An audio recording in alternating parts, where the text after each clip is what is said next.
जज्बा हुब्बे नबियों जान सारी कर अता शाह निसारुल हक निसारे मुस्तफ़ा के वास्ते शाद कर कौनैन में बगरे नदी में कादरी हर नदामत से बचा इस रहनुमा के वास्ते।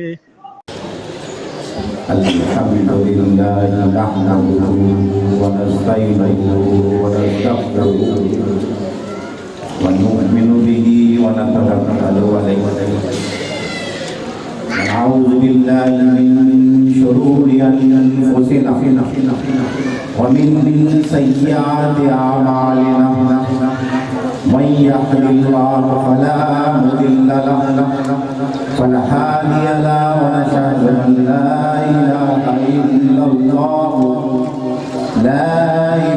इल्लल्लाह मुहम्मदुर रसूलुल्लाह लैसा फिद दारैनि इल्ला हुवा वल्लाहुल अहद अल्लाहुस समद लम यलिद व लम यूलद व लम यकुल लहु कुफुवन अहद। अम्मा बाद फ़अऊज़ु बिल्लाहि मिनश शैतानिर रजीम बिस्मिल्लाहिर रहमानिर रहीम क़द जाअकुम मिनल्लाहि नूरुन व किताबुम मुबीन आमन्तु बिल्लाहि सदक़ल्लाहुल अज़ीम व बल्लगाना रसूलुहुन नबियुल करीमुल अमीन व नहनु अला ज़ालिका मिनश शाहिदीन वश्शाकिरीन वल्हम्दुलिल्लाहि रब्बिल आलमीन। रब्बि इश्रह ली सदरी व यस्सिर ली अमरी वाहलुल उक़दतम मिन लिसानी यफ़क़हू क़ौली या मुक़ल्लिबल क़ुलूब सब्बित क़ल्बी व सब्बित क़ुलूबना अला दीनिक।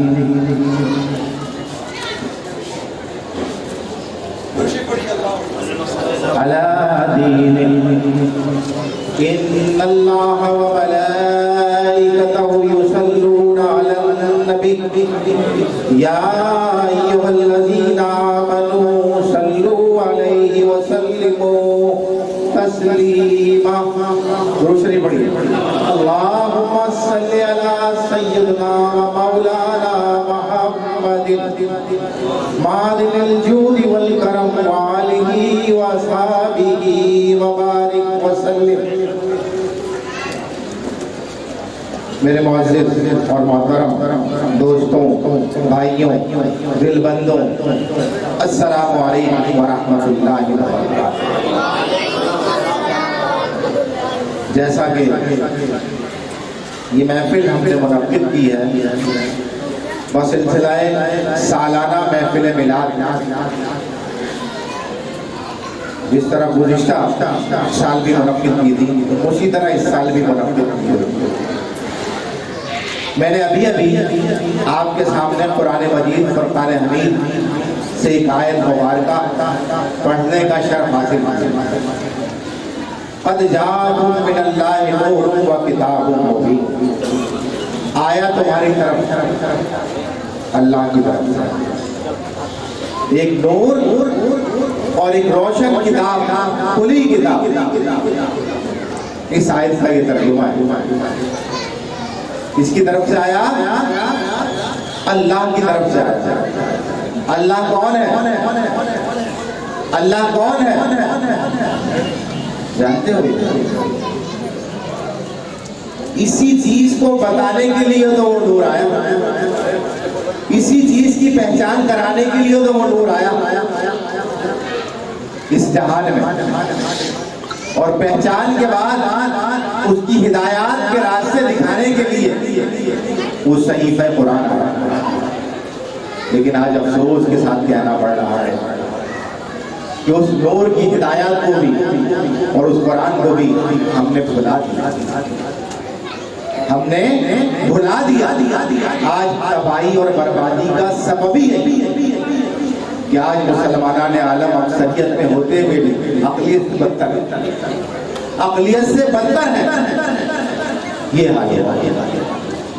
अगर हम इस हकीकत को समझ जाएं और अपना मुसलमान होना जान जाएं तो आज बहुत सारे मसाइल हल हो जाएंगे बगैर किसी मुश्किल के। लेकिन अफसोस कि हम इस चीज को जानना ही नहीं।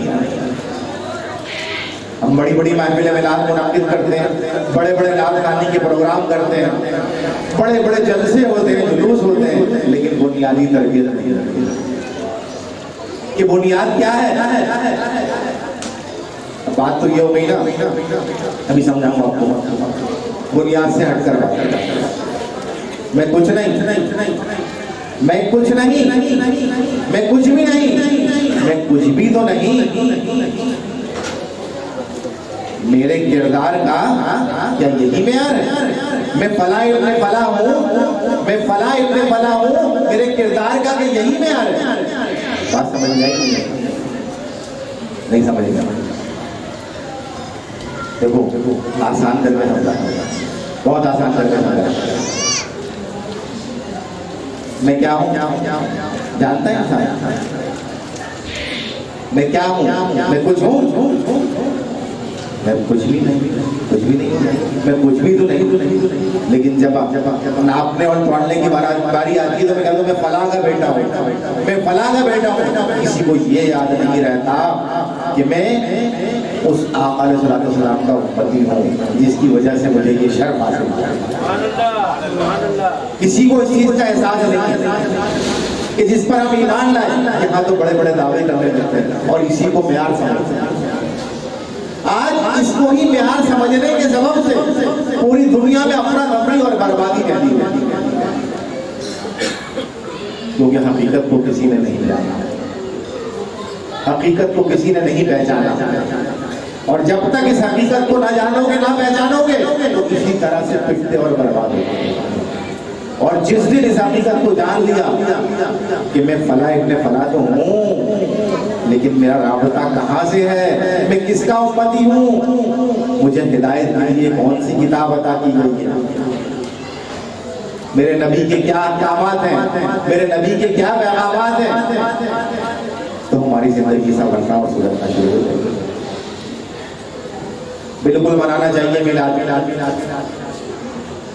इसमें कोई दो राय नहीं, इसमें किसी किस्म की दो राय नहीं है कि मिलाद नहीं मनाना चाहिए।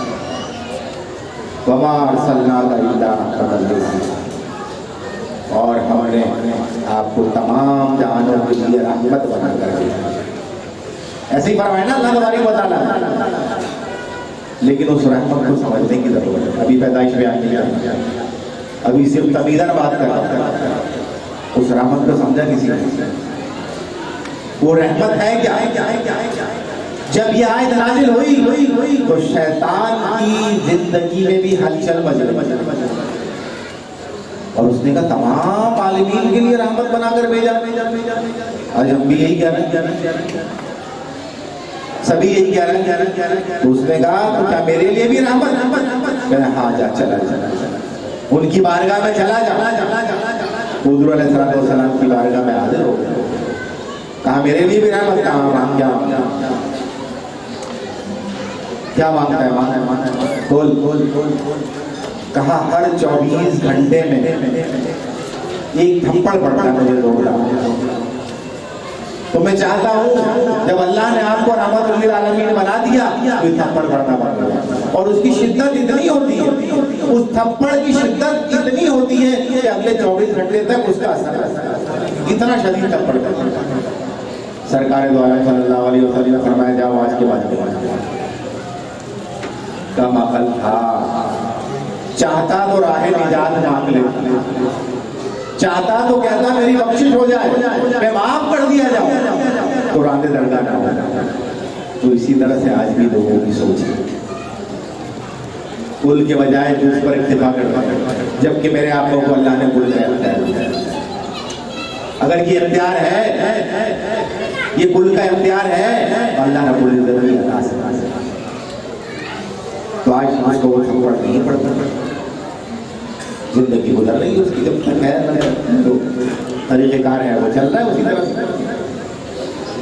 तो वमा अरसलनाका इल्ला रहमतन लिल आलमीन, हमने आपको तमाम जहानों के लिए रहमत बनाकर भेजा। कब भेजा? अल्लाह फरमा रहा है, नबी बात में फरमाया अव्वलो खल्क़ुल्लाह, अल्लाह तबारक व तआला ने सबसे पहले मेरा नूर नाज़िल किया। सबसे पहले अल्लाह तबारक व तआला ने मेरा नूर नाज़िल किया। तो क्या उसी वक्त सरकार को किया था? एक चीज है मीलाद, एक चीज है सीरत। मीलाद के बगैर सीरत नहीं है। बात क्या? मीलाद के बगैर सीरत नहीं है। क्यों? सीरत किसकी होती है? कैरेक्टर किसका होता है? जब कोई मौसूफ होगा तो सिफत होगी ना। तो जब पैदाइश होगी किसी तो उसमें सिफात भी आएंगी। पैदाइश की सिफात, बचपने की सिफात, जवानी की सिफात, तर्ज अमल की सिफात, सारी सिफातें तभी तो मौजूद होंगी ना, तभी तो आएंगी ना। अगर जो मिलाद में मुमकिन है तो फिर सिफात सीरतुन नबी कॉन्फ्रेंस कैसे मुनक़िद कर रहा है? सीरतुन नबी कॉन्फ्रेंस कैसे मुनक़िद कर रहा है? समझो, मैं उलझाना नहीं जा रहा, समझाना चाह रहा। मिलादुन नबी से क्या आ रहा है? आप सीरतुन नबी कर लो, चलो इस तरह से बात कर। अब सीरतुन नबी शुरू कहाँ से होगी? सरकार की 63 साल उम्र से शुरू होगी या पैदाइश से शुरू होगी? कहाँ से शुरू होगी?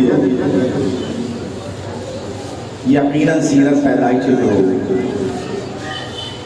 तो अगर पैदाइश होगी तो फिर सीरत भी बनेगी, किरदार भी बनेगा, मौसूफ होगा तो सिफत भी बनेगी। कोई सीरतुल्लाह का अनरस नहीं करता। क्यों नहीं करता? क्यों नहीं करता? करे भाई, क्यों नहीं करता? हो जाएगी अल्लाह की कोई सूरत ही, अल्लाह किसी हैसियत में नहीं, उसका कैरेक्टर कैसे बयान किया? अल्लाह का कोई कैरेक्टर थोड़ी बयान किया जाता। समझो मेरी बात। तो ये मिलाद मनाकर हम फर्क करते हैं अल्लाह और उसके नबी, उसके रसूल के दरमियान। जो पैदा होता है वो खुदा नहीं होता, और जो खुदा होता है वो पैदा नहीं होता। ये बात याद रखो, जिसकी पैदाइश होती है वो नबी होती है। जो खालिक है वो खुदा है, जो मखलूक है वो अंबिया है और दीगर मखलूक है। तो मिलाद का इनकार किसी सूरत करना ही नहीं है, क्योंकि मिलाद बनाया ही नहीं जा सकता। सीरत बयान ही नहीं की जा सकती जब तक सूरत हो। तो रसूलुल्लाह सल्लल्लाहु अलैहि वसल्लम की सूरत मुबारक, वो सूरत मुबारक रसूलुल्लाह सल्लल्लाहु अलैहि वसल्लम की जो है, जो हमारे दरमियान भेजी गई, वो पैदाइश के लगी। और आपकी पैदाइश से पहले जब सरकार ने फरमा दिया हज़रत आदम अलैहिस्सलाम की पेशानी जाने गोश्त में, बाद में पेशानी में हुज़ूर अलैहिस्सलाम का नूर।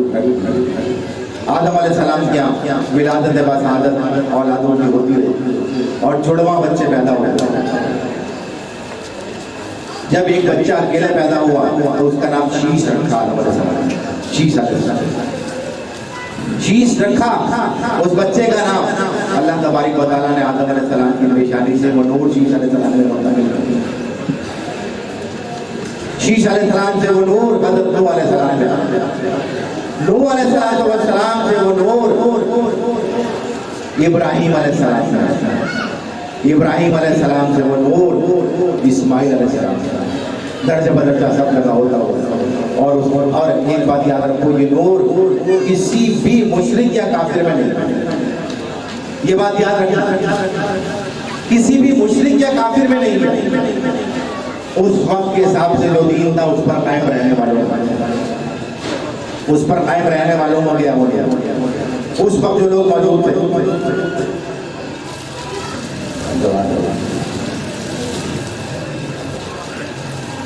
दुरूद शरीफ पढ़िए।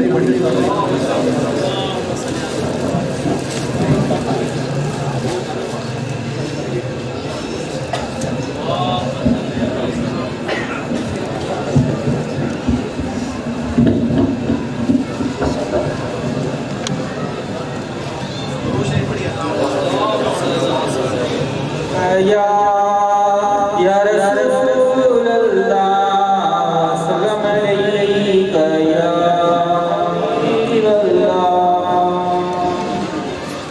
अर्ज कर रहा था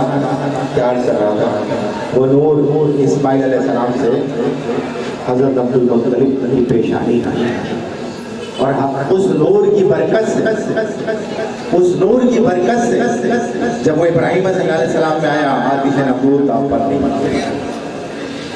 जब इस्माइल अलैहिस्सलाम की पेशानी में आया तो छोरी आप नहीं सकती। नूह अलैहिस्सलाम की पेशानी में आया तो कश्ती को निजात पार लग रही हो कश्ती। तो इसी तरह पुश्तों में मुंतकिल होता हुआ हजरत अब्दुल मुत्तलिब की पेशानी में आए। बहुत खूबसूरत और हसीन और जमीन। बचपन में आपका ये आलम था, जब बारिश नहीं होती तो लोग आपको ले जाके जबले अभी कुवैस मक्के मुकरमा के सामने जो पहाड़ है वहाँ खड़े करके और उनके हवाले से दुआ करते कि अल्लाह बारिश बरसा। अभी नबी पाक दुनिया में तशरीफ नहीं लाए, और अल्लाह वो दुआ कबूल करता और बारिश हो जाती। इसी तरह जब हजरत अब्दुल मुत्तलिब को हुक्म हुआ, देखो ये रहमत की बात बता रहा हूँ, अभी पैदाइश की बात नहीं। जब ख्वाब में देखा हमने आपको हुक्म हजरत मुत्तलिब को कि जमजम का कुआं साफ करो, आपका मुखालिफ कबीला था, उसने पत्थर डाल के वो कुआं बंद कर दिया। उस वक्त आपके एक साहबजादे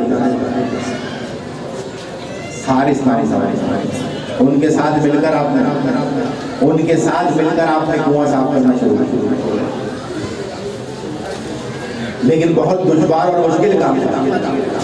इस मुश्किल के सबब से आपने अल्लाह रब्बुल इज्जत की बारगाह में दुआ की, ऐ बारी ताला अगर तू मुझे 10 बेटे देगा और 10 के 10 मेरे सामने जवान होंगे, उसमें से एक बेटा तेरी राह में कुर्बान। वक्त गुजरता गया, आपके बच्चों में इजाफा होता रहा, यहाँ तक के 10 बेटे हो गए आपके सामने। एक दिन आप सो रहे थे, आपको ख्वाब दिखा कि अल्लाह की राह में कुर्बानी दो। मवाइद से आप ये बात याद रखो, उस वक्त दीन वहीदा दीन फतरत कहलाता है। ईसा अलैहिस्सलाम से लेकर नबी अलैहिस्सलाम के दरमियान का जो दौरे फतरत कहलाता है, उसमें अल्लाह को एक मानना चाहिए। तो आज जो लोग कहते हैं बिलीवर्स और नॉन बिलीवर्स का फर्क, कहते हैं मौजूदा दौर के ईसाई और यहूदी भी बिलीवर्स में शामिल है, पल्ले दर्जे के जाहिल है। अगर यही है तो ईश्वर भी तो ईश्वर कहता है खुदा। मजूसी भी तो किसी ना किसी तरीके से मानते हैं और कहते हैं अल्लाह हमारा फैसला करेगा। ऐसा नहीं, अल्लाह को वाहिद मानना ही बिलीवर। जो ये तशरीह कर रहा है वो खुद भी गुमराह है और लोगों को गुमराह करने की कोशिश कर रहा है। ये बात याद रखो। ये बीच में एक वक्त आ गया, आजकल ये बात भी बहुत फैलती है, वो भी अहले किताब है। हम किसी से दुश्मनी नहीं रखते, कोई ऐसी बात नहीं करते, लेकिन हकीकत तो बयान करनी पड़ेगी ताकि लोगों को शऊर पैदा हो और अपनी ज़िंदगी में और अपने बच्चों की ज़िंदगी में वो मामला करें जो हकीकत है। चाह जाइए कि दीन इस्लाम से दूर होते चले जाए और समझते रहें कि हम मुसलमान हैं, जुलूस भी निकाल रहे हैं और महाफिल भी मुनक़िद कर रहे हैं, पता चला ईमान से दूर होते। तो बुनियादी चीज़ को जानने की जरूरत है। तो आप उठे और एक बकरी कुर्बान कर दी, मैंने कुर्बानी दे दी। फिर दूसरे दिन सोए, फिर ख्वाब आया कि कुर्बानी इससे बढ़कर कुर्बानी दो। उठे, एक गाय ज़िबा की अल्लाह के नाम पे, फिर सोए, फिर ख्वाब आया और ख्वाब में ही आया इससे बढ़कर कुर्बानी दो। फिर उठे और वही उठकर एक ऊँट नहर किया और अल्लाह की राह में, एक ऊँट नहर किया और अल्लाह की राह में दे दिया। फिर सोए, फिर ख्वाब आया इससे बढ़कर कुर्बानी दो। अब निदा देने वाले से इन्होंने कहा कि इससे बढ़कर कौन सी कुर्बानी दूं, तुम ही बता दो। कहा वो अपनी मिन्नत पूरी करो जो तुमने आपे जमजम यानी जमजम का कुआं साफ करते हुए अल्लाह से मांगे। अब ख्याल आया अपनी औलाद की कुर्बानी, अपने बेटे की कुर्बानी, अपने बेटे की कुर्बानी दो, अपनी औलाद की कुर्बानी दो।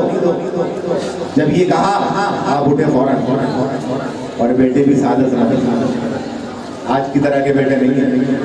बेटे भी सादतमंद, अपना ख्वाब बताया और कहा भाई तुम में से किसी एक की कुर्बानी देनी है, तुम में से किसी एक की कुर्बानी देनी है मैंने, बताओ कौन सब तैयार हो गया। अब फैसला कैसे, ये सादत, अब फैसला कैसे हो, सब के सब तैयार हो गए। अब फैसला कैसे होगा, कोरा डाला। जब कोरा डाला गया तो हज़रत अब्दुल्ला का नाम, जब हज़रत अब्दुल्ला इंतहाई हसीन और जमील, पेशानी चमकदार, उस पेशानी में क्योंकि रसूल अल्लाह का नूर था उस पेशानी में, वो पेशानी देखी। अरब के बड़े बड़े सरदार आ गए, आपने रस्सी ली और छुरी लेके कहा चलो जंगल में चलते हैं, मैं अपनी मेहनत पूरी करूंगा। तो बेटा भी राजी, लेकिन सरदारा ने बुरा इशारा और आगे कहा कि हम अब्दुल्ला को कुर्बान नहीं होने देंगे, अब्दुल मुत्तलिब हम अब्दुल्ला को कुर्बान नहीं होने देंगे। कहा कोई सूरत नहीं, मुझे ख्वाब है। कहा एक राहिबा है, उसके पास से एक राहिब होता है, एक राहिबा होता है। राहिब कौन होता है, जो ईसाइयों के पास नहीं होता, और राहिबा जो मुअन्नस होती है, औरत होती है। उस राहिबा के पास पहुंचे, उसको सारी बात बताई। उस राहिबा ने कहा तुम्हारे यहाँ खून बहा कितना है,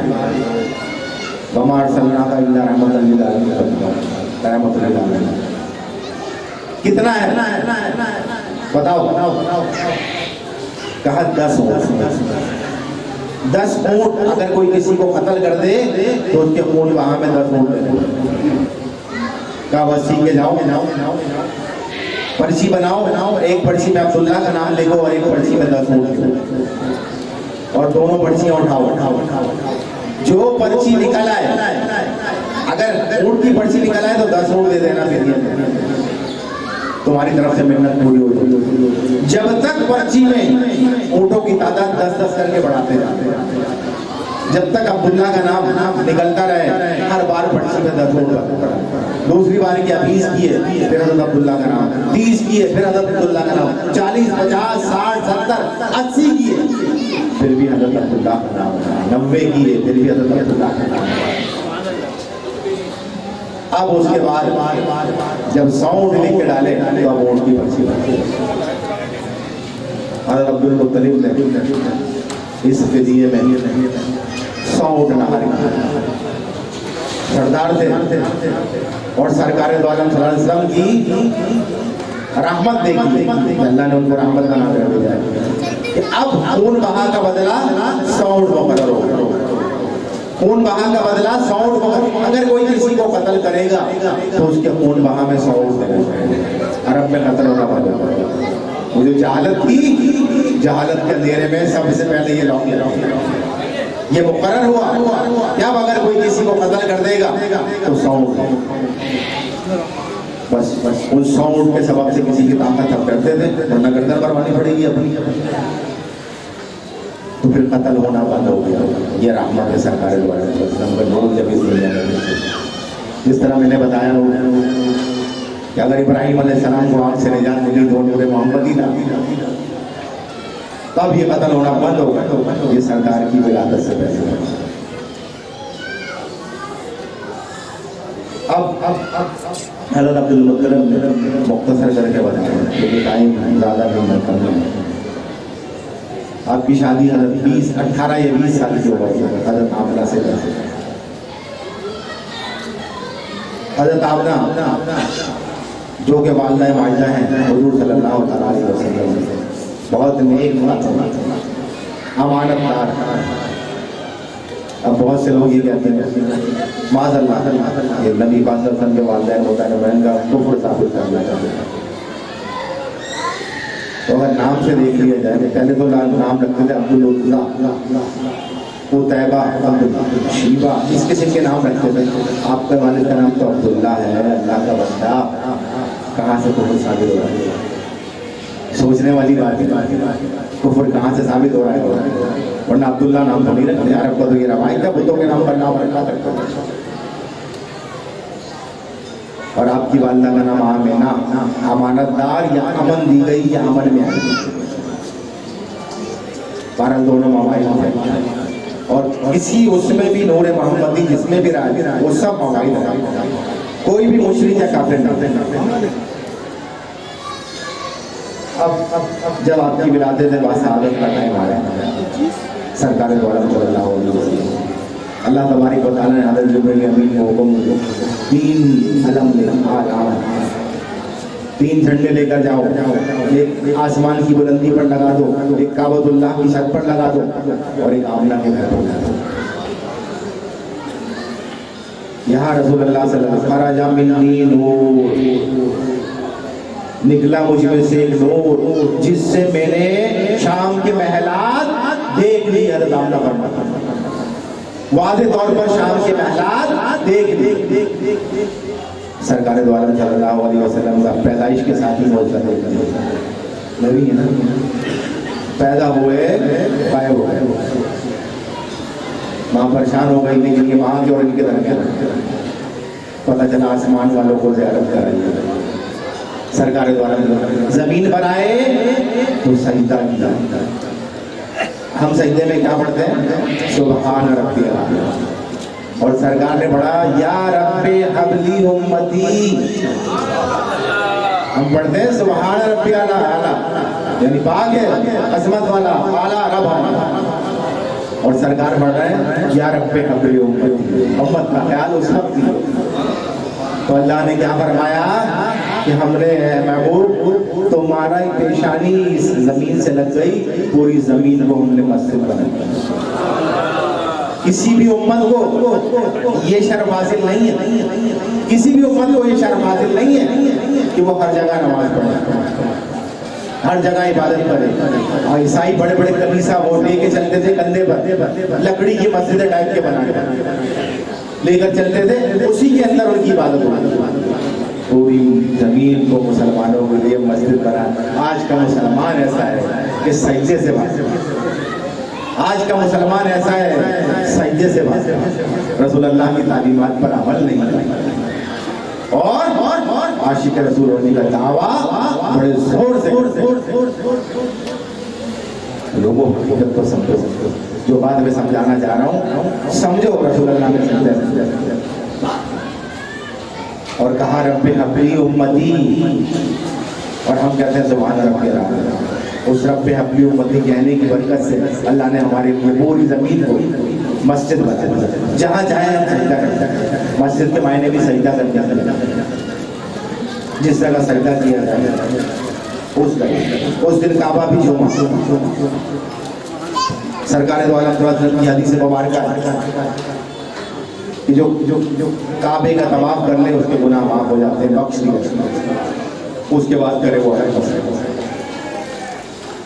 तो ये फरमाया और काबे से पूछा तो भाई तू क्यों झूम रहा है, तू क्यों झूम रहा है? तो काबा कह रहा है आज मुझे पाक करने वाला है। मुझे पाक करने वाले से मुराद जो 360 बुत रखे हुए थे उन बुतों से पाक करने वाला, उन बुतों से पाक करने वाला आ गया। इस वजह से झूम रहा हूँ, खुश हूँ।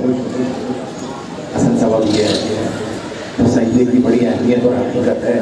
अगर हम जान जाए और नहीं जाने तो हमारी मर्जी, जैसे चल रहा है तो चलता रहेगा। सरकार की एक हदीस है, जिंदगी गुजर रही है और आखिरत आ रही है। जिंदगी गुजर रही है और आखिरत आ रही है। इस दुनिया में दोनों के तालिब मौजूद है। इस दुनिया में दोनों के तालिब मौजूद है।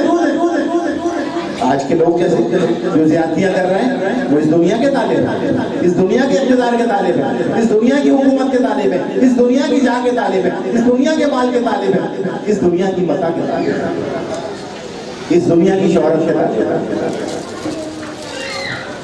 तो कहा दोनों के तालिब इस दुनिया में मौजूद हैं। बेहतर यही है कि आखिरत के तालिब बनो। बेहतर यही है कि आखिरत के तालिब बनो, क्योंकि आज अमल का दिन है, कल हिसाब का दिन होगा। जो हिसाब का दिन होता है उस दिन ना अमल होगा ना अमल काबिल कबूल होगा। यही तो तालीमात रसूलुल्लाह, जिस खुशी में हम मिलाद मनाते हैं और मिलाद की महफिलें सजाते हैं, पैदाइश तो बनाते हैं, लेकिन उस पैदाइश की सूरत में जो सीरत मिली है उस पर अमल करना, कैरेक्टर को तब्दील करने की कोशिश नहीं करें। उसकी सबब और वजह यही है कि एक तो ला आरिफ, हम अपने दीन से आरिफ नहीं, दीन की मार्फत नहीं रखी। रसूल अल्लाह को तो चाहते हैं, अल्लाह को भी मानते हैं, लेकिन अल्लाह के अहकामात को और रसूल अल्लाह के किरदार को यानी कैरेक्टरिस्टिक या सुन्नतों को नहीं समझ सकते। इसी वजह से आज हम बेड़ा रहे। सरकार की विलादत के बाद आदत हो गई, उससे पहले आपके वालिद का इंतकाल हो चुका, सरकार द्वारा विलादत से पहले हज़रत आमना को बड़ा रंज हुआ, मदीने मुनव्वरा में मदफन है हज़रत अब्दुल्ला को बड़ा रंज हुआ। बहरहाल जब सरकार द्वारा सल्लल्लाहु अलैहि वसल्लम की उम्र इस काबिल हो गई कि सवारी पर सवार हो सकते, जिस रात सरकार पैदा हुआ उस रात यहूदियों का एक आलिम कुरैश के पास आया और कुरैश के पास आकर उसने कहा कि आज तुम्हारे यहाँ कोई लड़का पैदा हुआ है, कोई लड़का पैदा हुआ है क्या? सबने लाइन नहीं किया, सब उठकर चले गए। जब अपने अपने घर पहुंचे तो सबने पूछा कि भाई किसी के बच्चे लड़के की विलादत हुई है? कहा हाँ, अब्दुल मुत्तलिब के बेटे अब्दुल्ला के यहाँ एक लड़का पैदा हुआ है और उसका नाम मोहम्मद है। ये चले और जाकर उसको बताया यहूदी को, उस यहूदी को जाकर बताया तो उसने कहा सारी जो हमारी तौरात में जो बातें लिखी हुई हैं वो सारी के सारी निशानियां मैंने देख ली, बस इस बात की थी कि वो नबी कुरैश में आया, तो मैं इसकी तस्दीक के लिए आया हूँ। कहाँ एक बच्चा पैदा हुआ है, कहा नाम क्या? कहा उसका नाम उसके घर वालों ने मोहम्मद रखा, उसका नाम मोहम्मद रखा। कहा क्या मैं उस बच्चे की ज़ियारत कर सकता हूँ? क्या उस बच्चे की ज़ियारत कर सकता हूँ? सरकार द्वारा सल्लल्लाहु अलैहि वसल्लम को लाया गया, सरकार द्वारा सल्लल्लाहु अलैहि वसल्लम को लाया गया। उसने देखा आपका चेहरा है और देखने के बाद आपकी पूंछ में से कपड़ा हटाया और हटाते ही बेहोश हो, हटाते ही बेहोश होकर गिर पड़ा। जब वो होश में आया तो लोगों ने पूछा बेहोश होने का क्या सबब था तुम्हारा? कहले आज बनी इस्राइल से नबूवत चली गई, आज वो आखिर ज़मान तशरीफ ले आए जो कुरैश में बनी इस्माइल में आए, वो हमारे आसरे, वो हमारी आस जो नबी आखिर ज़मान के मुताल्लिक थी वो हमसे टूट गई। आज हमारे यहाँ से नबूवत चली गई, ये बच्चा नबी है, आखिरी ज़मा होगा यानी खातमुन नबी। अल्लाह कुरान में फरमाता है, क्या फरमाता है? अल्लाह तबारक व तआला ने फरमाया मा कान मुहम्मद अबा अहदिन मिन रिजालिकुम वलाकिन रसूलुल्लाह व खातमुन नबीय्यीन व कान अल्लाहु बिकुल्ली शैइन। ये बयान इस वजह से इस तरह से लेके चल रहा हूँ कि सारी चीज़ें समेटता हुआ चलो, इस वजह से इस तरह से लेके चल रहा हूँ कि हम हकीकत तो जानते चले जाए ना कि अगर हम सरकार से मोहब्बत करते हैं तो उस मोहब्बत का सबब क्या है? अगर हम सरकार की इत्तिबा करते हैं तो उस इत्तिबा का सबब क्या है? अगर हम सरकार के जरिए से अल्लाह को जानते हैं। बल्कि मुजद्दिद सानी क्या फरमाते हैं? मैं तो ईमानी रब्बे मोहम्मद पर, रब्बे मोहम्मद पर ईमान लाया, मुजद्दिद साहब फरमाते हैं और बड़ी गहरी बात करवाते हैं, क्योंकि अगर ये मोहम्मद ना होते तो हम महमूद कौन बताओ, तो हम रब को कैसे पहचान? बहुत सारे दावा करते थे, लात उज़्ज़ा तैबाशी दीगर मजूसी भी अपना अपना दावा करते थे, तो हमें हकीकी पहचान जो बताई तो रसूल अल्लाह सल्लल्लाहु अलैहि वसल्लम ने कहा ना अक़ूलु ला इलाहा इल्लल्लाह, पढ़ो पढ़ो पढ़ो कि नहीं कोई माबूद सिवाय अल्लाह, ऐसे ही कहा ना। क्या बात है, हम पढ़ते हैं, समझते भी हैं, समझते भी हैं या सिर्फ पढ़ते ही चलते? नहीं समझते, सिर्फ इक़रार बिल लिसान करते हैं, तस्दीक़ बिल क़ल्ब नहीं करते। यही वजह है कि हमारे कैरेक्टर्स में, हमारी जिंदगियों में बदलाव नहीं, सिर्फ जल से जुलूस तक रह जाते हैं, उससे आगे नहीं गिरा। वजह इसलिए कि हम उस हकीकत को नहीं जानते, इस हकीकत को जानना हमारे लिए जरूरी है। इस हकीकत को हमारे लिए जानना जरूरी है, हम उस हकीकत को नहीं जानते। सरकार द्वारा सल्लल्लाहु अलैहि वसल्लम हजरत आमना जब ये हुआ 6 बरस आपकी उम्र हो गई, उस वक्त तो आपकी वालदा का भी इंतकाल हो गया, तकरीबन इस काबिल हो गए कि आप सवारी पर तशरीफ फरमा हो जाए। तो मदीने मुनव्वरा नहीं आओ कि उनकी कब्र की ज़ियारत कर लूँ, हज़रत अब्दुल्ला उस कब्र की ज़ियारत के लिए आप नहीं, और ननियाल भी ना वहाँ मई का ये हज़रत अब्दुल्ला का ननियाल मदीने मुनव्वरा में जब तशरीफ ले गई आप, एक माह आपने क़याम किया तो वहाँ पर भी यहूदियों ने आपको देख लिया, वहाँ पर भी यहूदियों ने आपको देख लिया, और देखने के बाद निशानियाँ देखी। तो एक दिन एक यहूदी आया और आके आपकी पुर्ज पर से कपड़ा उतारा और उठा के देखा, कहा ये तो अल्लाह का आखिरी समाज, ये तो आखिरी नबी है। वो बालों के गुच्छे की वो निशानियाँ जो थी तौरेत में, वो सारी के सारी इसमें मौजूद है बच्चे। जब ये पता चला तो अमन साथ में उन्होंने ये बात अपना कानों से सुन ली, तो आप फौरन नबी पाक सल्लल्लाहु अलैहि वसल्लम को लेकर वापस मक्के आई जब खतरा हो गया, क्योंकि ये यहूदी जान के दुश्मन हो गए, यहूदी जान के दुश्मन हो गए। तो आप जब लेकर जाइए मुकाम अब्बा पर पहुंची तो आप बीमार हो गए, और उस बीमारी के आलम में आपको वहीं इंतकाल हो गया। वहीं कब्र बनाकर आपकी तदफीन अमल में सरकार द्वारा सल्लल्लाहु अलैहि वसल्लम ने अपने छोटे छोटे हाथ में से उनकी कब्र को मिलती है। अल्लाह यतीम सरकार को पैदा करने की वजह यही है कि किसी का हक ना है। हज़रत इमाम जाफर साहब से पूछा कि सरकार द्वारा को यतीम क्यों पैदा किया जाता है? आपने फरमाया इसी वजह से कि किसी का हक ना आया, क्योंकि आपको दुनिया का हक दिलाने आए, इस वजह से अल्लाह रब्बुल इज्जत ने। और दूसरे ये कि ताकि आपको हर परेशान हाल का ख्याल है, इस वजह से पैदा वहां से मैं आपको लेकर जब चंद्र से पूरा वाक्य बताया तो पूरे मक्के वाले गमगीन और अफसरदा हो गए। उसके बाद सरकार द्वारा की परवरिश आपके दादा अब्दुल मुत्तलिब ने, जब उनका विसाल हो गया तो आपके चचा ने भी जिम्मेदारी ली, आपकी परवरिश की जिम्मेदारी आपके चचा ने दी, और चचा आपकी परवरिश करते रहते। मैं इस वजह से ये बातें बता रहा हूँ कि आज वही लोग जो तस्दीक करते थे, आज वही लोग मुखालिफ बने हुए और सरकार की मुखालफत कर रहे हैं और मुसलमानों की मुखालफत कर रहे हैं, और उनके साथ जो लोग मिल गए उनका अशर भी बुरा ही हो रहा है, अच्छा नहीं हो रहा। ये बात याद रखना। जब पहुंचे तो बड़ा ममनीन हुए।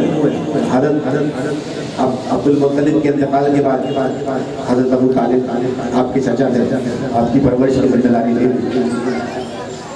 परवरिश करते रहे। जब आपकी उम्र और बड़ी हुई, मैं पहचान बता रहा हूँ सरकार की किस तरह से यहूदी और ऐसा ही ईसाई पहचान, और आज भी जानते हैं, लेकिन दिल का बोझ और कीना कहाँ से निकला? मजबूरी इस चीज की है कि दिल का बोझ और कीना कहाँ से निकला, और जो उनका साथ दे रहे हैं वो उन्हीं के साथ उठेंगे। मैशर में ये बात याद रखो, कितने भी नारे लगा रहे कुछ नहीं करेंगे। जब पहुंचे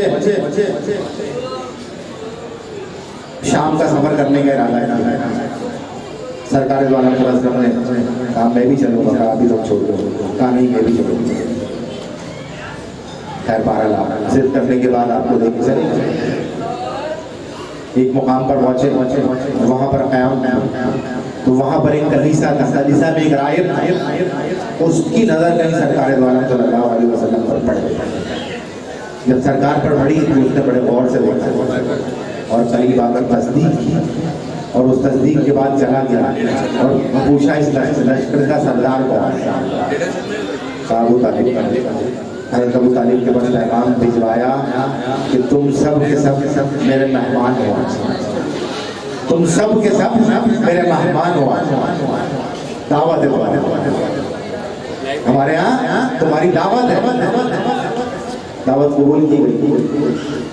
लोगों ने कहा कि इससे पहले तो बहीरा ने किसी की दावत है, जलजीस नाम था इसका, लेकिन बहीरा कहता कहा इससे पहले तो किसी की दावत नहीं की, आज क्या सबब है, क्या वजह है, इसकी दावत कर दी, इनकी लश्कर ने इसकी दावत कर दी।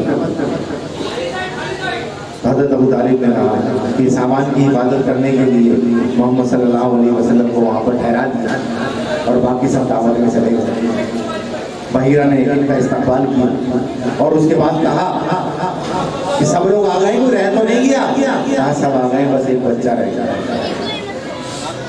तो अब बहीरा दिल में कह रहा है हमने तो दावत उसी बच्चे के सबब से की, उसी बच्चे के सबब से की थी, उसी के तो पहले में तो तुम्हारी दावत थी, तुम उसी को छोड़कर आ गए। कहा नहीं नहीं भाई, मैंने सबकी दावत जाहिर तो नहीं है किसी को, मैंने सबकी दावत की है।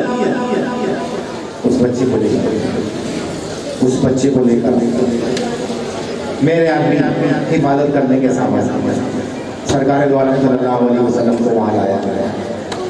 आप सल्लल्लाहु अलैहि वसल्लम वहाँ तशरीफ लाए। बहीरा ने बड़ा इकराम किया, सबको खाना खिलाया और खाना भी बनाने के बाद सबको रुखसत और सरकार द्वारा सल्लल्लाहु अलैहि वसल्लम से कहा कि मैं आपको लात और उज़्ज़ा की कसम देकर कहता हूँ, लात और उज़्ज़ा की कसम देकर कहता हूँ कि जो मैं आपसे पूछूं वो सच सच बताना, जो मैं आपसे पूछूं सच सच बताना। सरकार द्वारा ने खामोशी कहा मेरी बात का जवाब दो। सरकार ने नहीं दूंगा जवाब।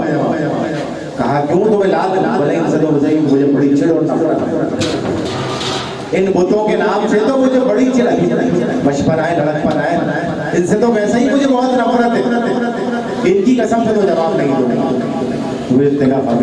यानी अल्लाह की कसम देकर तुमको,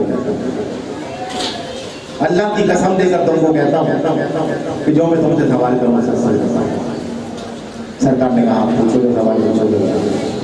सरकार की नींद के मुताबिक सवाल किया कि आपकी नींद का क्या हाल है? सरकार ने बताया, उसने कहा बिल्कुल ठीक कर दिया। बाकी दीगर मामला पूछे, जिंदगी गुजारने के मामला पूछे, सब कुछ पूछा, सरकार बताते चले।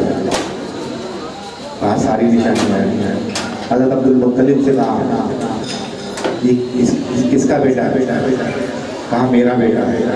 कहा सवाल ही नहीं पैदा होता, कहा सवाल ही नहीं पैदा होता, ये तुम्हारा बेटा, इसके बाप का नाम बताओ मुझे। कहा ये मेरा भतीजा है, इसके बाप का नाम अब्दुल्ला है।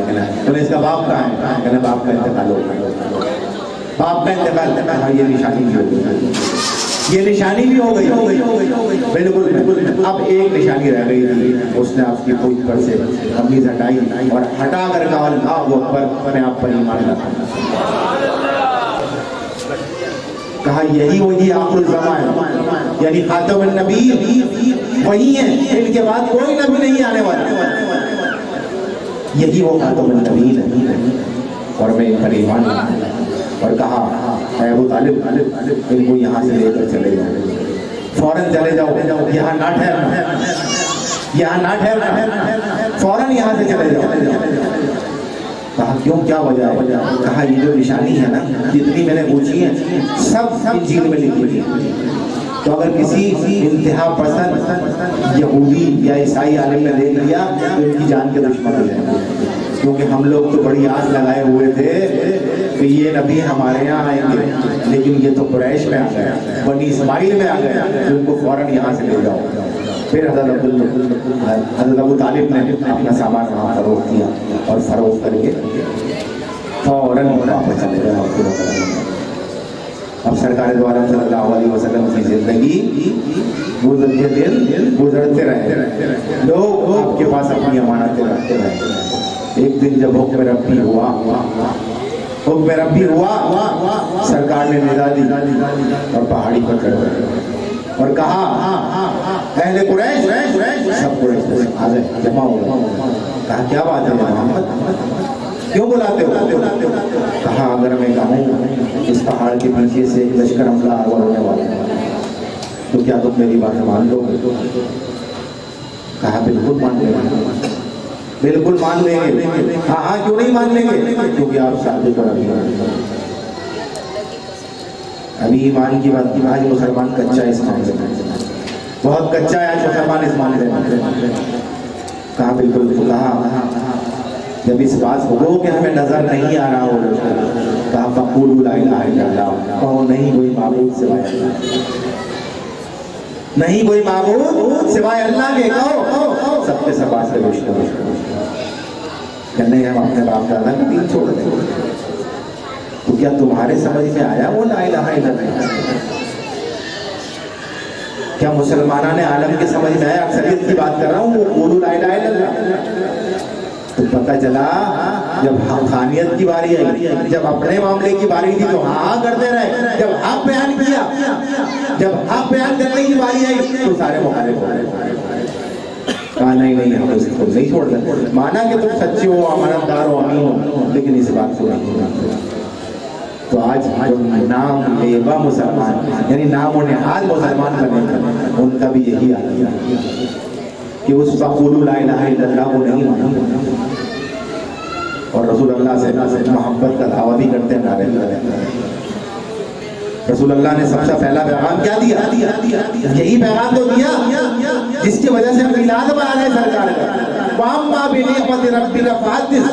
जब तुम्हें कोई नेमत मिले तो उसका खूब चर्चा करो, खूब खुशियां मनाओ। ऐसा ही है ना, तो खुशी मनाने के लिए तो जमा हो, लेकिन खुशी के समरात नहीं दे रहा कोई भी, सिर्फ खुशी मनाना, खुशी ही मनाए चले जा रहे हैं, उसके सम्राट से मुस्तफीद कोई नहीं हो रहा, क्योंकि हम अपने दिमाग की तरबियत नहीं करते। तरबियत अगर दिमाग की होगी तो उससे नफ्स भी कंट्रोल होगा, उससे कल्ब भी कंट्रोल होगा, उससे आज़ा भी कंट्रोल होंगे, उससे निगाह भी कंट्रोल होगी, उससे कान भी कंट्रोल होंगे, उससे ज़बान भी कंट्रोल होगी।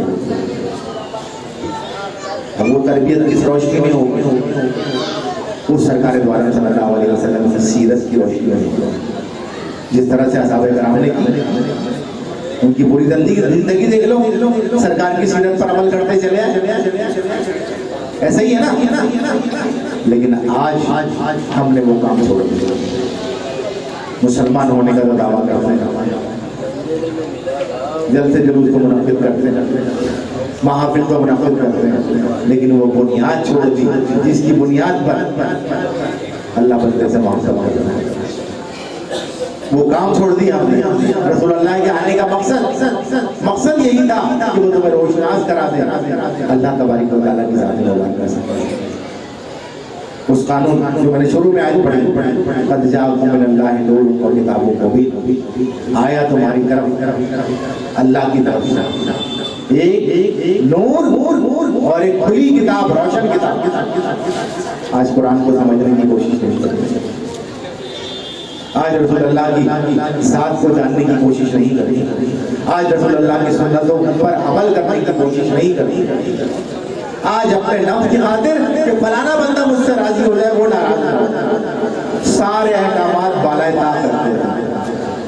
सबब क्या है कि हम मुसलमान होने के बावजूद भी बंदों के गुलाम बने और उन्हीं को राजी करने की कोशिश करते हैं, उस रब ज़ुल जलाल को राजी करने की कोशिश नहीं करते। ये बात मेरी याद रखो, जब तुम अपने रब को राजी करने की कोशिश करोगे तो सारा सिस्टम और मामला सेट से सेट होते जाएंगे, और इसका सबब रसूल अल्लाह की ज़ात की पैरवी में होगी। जब तक हम रसूल अल्लाह की ज़ात की पैरवी नहीं करेंगे तब तक हम फलाह नहीं पा सकते, तब तक हम फलाह नहीं पा सकते। वाक़यात तो इतने हैं सरकार की ज़िंदगी के, सुनाता जाऊँ तो सुनाता जाऊँ, लेकिन बुनियादी मकसद वाक़यात सुनाना। बुनियादी मकसद ये है सरकार के मिलाद की रोशनी में बुनियादी इस्लाह करना कि कौन सा ऐसा काम है जो हम कर रहे हैं और समझ रहे बड़े सवाब पड़े, दरअसल वो सवाब नहीं है, वो अज़ाब है। महफिल भी सजाई हुई है, खुशबू भी लगाई हुई है, स्टेज भी बनाया हुआ है और कव्वालों को बैठा हुआ है। क्या ये नेकी का सवाब का काम है? हरगिज़ नहीं, हरगिज़ नहीं, कतल नहीं, ये गुनाह का काम है। और गुनाह के काम में आप लोगों को दावत दे रहे हो कि मैं खुल के इसमें से बात कहता हूँ कि हकीकत यही है, ये रसूल अल्लाह का तरीका नहीं है, ये जुलूस निकाल ले और नाच रहे उसने पल्ले तल्ले की जहालत है। इस्लाम नाचने का हुक्म नहीं देता कहीं, इस्लाम को समझे ही नहीं, अलिफ बे नहीं समझ रहे इस्लाम की। आज ये हाल हो गया है, समझ रहे बहुत नहीं कि बाजे ढोल बाजे ये सब नमरूद किए जा रहे, ढोल ताशे जितने भी, ये मुसलमानों का तरीका नहीं है। एक बात कह दो, देखो मेरी बात बहुत गौर से सुनना, अगर ये ढोल बाजे जायज होते तो फिर मस्जिद में कव्वालियों का प्रोग्राम कराओ, क्यों नहीं करा? एक साहब ने मुझसे कहा कि भाई ऐलान कर दीजिएगा मस्जिद में, जब मैं मस्जिद में महफिल समाज, मैंने ऐलान नहीं किया, मैंने ऐलान नहीं किया। बाहर मुझसे बोले यार हमने पर्चा भेजा था, आपने ऐलान नहीं किया सभा का। तो मैंने कहा ऐसा करो मस्जिद में सभा करा लो, मैं ऐलान कर दूंगा, तुम मस्जिद में रख लो सभा का प्रोग्राम, महफिल मैंने क्यों क्या हो गया भाई, मैंने ऐसी कौन सी, मैंने मस्जिद में कैसे हो सकता है कव्वाली का प्रोग्राम? तो मैंने कहा जब मस्जिद में नहीं हो सकता है, किस वजह से नहीं हो सकता? कि मस्जिद के अंदर हराम और मस्जिद के बाहर हलाल, कहले उसमें तो ढोल ताशे बाजे होते हैं। तो मैंने कहा है तो हराम ना, तो ना वो नात नात है, ना वो नात नात है, ना वो कौल कव्वाली वो है जिसमें मज़ामीन शामिल है। क्योंकि रसूलुल्लाह सल्लल्लाहु अलैहि वसल्लम ने फरमाया अल गिनाउ अशद्दु मिन अज़िना, जितने भी नाते बजाने वाले हैं आवाज आती है, समझाया है मैंने, इस तर्ज पर है जो मौसीकी है गाने के अंदाज में, उन सब से इज्तिनाब करो, उन सब से बचो। ये सवाब नहीं, ये गुनाह का काम है जिसमें मज़ामीर शामिल हो जाए। इससे ज़िना से बुरी चीज का आगे सरकार ने फरमाया, सरकार द्वारा तो फरमाया मैं मबूसी इसलिए किया गया हूँ कि हर वो आलात मिटा दूं जो हाथ से बजाने वाले हो, पैर से बजाने वाले हो, मुंह से बजाने वाले हो। आज रसूलुल्लाह की मोहब्बत का दावा करने वालों क्या हो गया है तुमको? किस नगर पर चल पड़े हो? इन लोगों के हाथों में खेल रहे हो कि तुम अपने हकीकी और बुनियादी दीन को भूल गए हो, जो रसूलुल्लाह की तालीमात है उनको फरामोश कर दिया। इस बदतरीन तरीके से चलते जाओगे तो मौत आ जाएगी, और जब वो मौत आ गई तो फिर याद रखना जहां तक तुम्हारी ये बात पहुंचेगी तो जब तक वो अमल होता रहेगा तुम पर उसका बवाल होगा। जो अली अल्लाह से मंसूब करते हो ये कव्वाली अली अल्लाह के साथ मंसूब नहीं करनी चाहिए। किसी भी वली की सुन्नत नहीं है मज़ामीर के साथ, झांझर के साथ, किसी वली की सुन्नत नहीं, बल्कि सरकार द्वारा तो लोग कानों में उंगलियां डाल दिया करते हैं। आज मिलाद मना रहे हैं ना, अल्लाह ने फरमाया ना भी कुरान की 2-3 मरतबा पढ़ लो, जाओ मिनल्लाहि नूरुन व किताबुम मुबीन, आया तुम्हारी तरफ एक नूर रोशनी। और मैं कराने तफसीर की है कि नूर से बड़ा सरकार द्वारा जो उनकी ज़ात मुबारक है और रोशन के नाम से कुरान मजीद पढ़ना है। आज बताओ कितने लोग हैं यहाँ पे, कितने लोग हैं यहाँ पे जो कुरान को पढ़ते हैं और पढ़कर समझते हैं और समझकर अमल करने की कोशिश करते हैं। कुरान तो हिदायत की किताब है ना, कितने लोग हिदायत करते हैं, कितने लोग हिदायत करने की कोशिश करते हैं, ये मुझे बताओ। तो याद रखो हाल बुरा हो रहा